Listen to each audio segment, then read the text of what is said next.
সংবাদ প্রকাশের জেরে বন্দরে সাংবাদিকের অফিসে হামলা ভাঙচুরের অভিযোগ। নারায়ণগঞ্জ বন্দরে সংবাদ প্রকাশকে কেন্দ্র করে সিনিয়র সাংবাদিক এস.এম. শাহিন আহমেদের উপর হামলা, ভাঙচুর ও লুটপাটের অভিযোগ উঠেছে।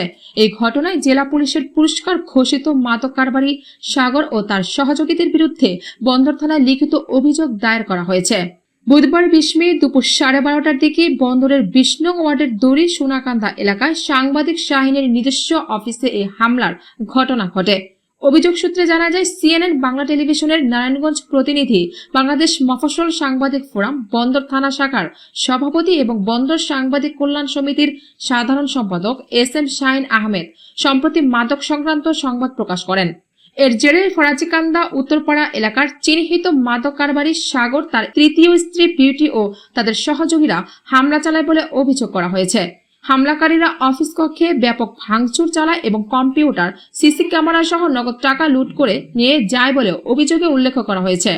এ সময় সাংবাদিক শাহিনকে হত্যার হুমকি ও মিথ্যা মামলায় ফাঁসানোর ভয়ভীতি দেখানো হয় বলেও দাবি করা হয়েছে। স্থানীয় লোকজন এগিয়ে এলে হামলাকারীরা দ্রুত ঘটনাস্থল ত্যাগ করে। অভিযোগ রয়েছে, পালিয়ে যাওয়ার সময় তারা জুতা ফেলে রেখে যায়। এই ঘটনায় বন্দরের সাংবাদিক সমাজের মধ্যে ক্ষোভ ও উদ্বেগ বিরাজ করছে। পুলিশ অভিযোগের বিষয়টি তদন্ত করছে বলে জানা গেছে।